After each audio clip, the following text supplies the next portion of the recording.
সম্রাট শাহজাহানের সময় এক বৃদ্ধ ভিক্ষা করে বেড়াতো। এক ব্যক্তি সেই ভিক্ষুককে বলল, আমি সেই ছোট্টবেলা থেকে দেখছি সারাটা জীবন তুমি ভিক্ষাই করলে। ভিক্ষুক বলল, ভাই লোকেরা দেয় তো 1 পয়সা, ভিক্ষা ছাড়া করবোটা কি? লোকটি বলল, আমি তোমাকে একটা পরামর্শ দেই, একদিন সম্রাটের কাছে ভিক্ষা চেয়ে দেখো, একবারে যা দেবে তাতে বাকিটা জীবন আর তোমার ভিক্ষা করতে হবে না। সেই ভিক্ষুক নানান প্রতিকূলতার পর সম্রাট শাহজাহানের সাথে দেখা করার অনুমতি পেলেন।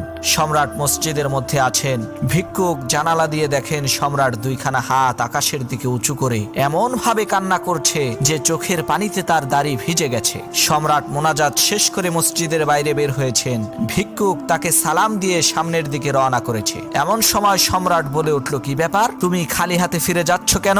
ভিক্ষুক বলল, জাহাপনা, আপনি যে সম্রাটের কাছে হাত পাতেন, আজ থেকে আমিও সেই মহান সম্রাট, আল্লাহ ছাড়া আর কারো কাছে কিছু চাইব না।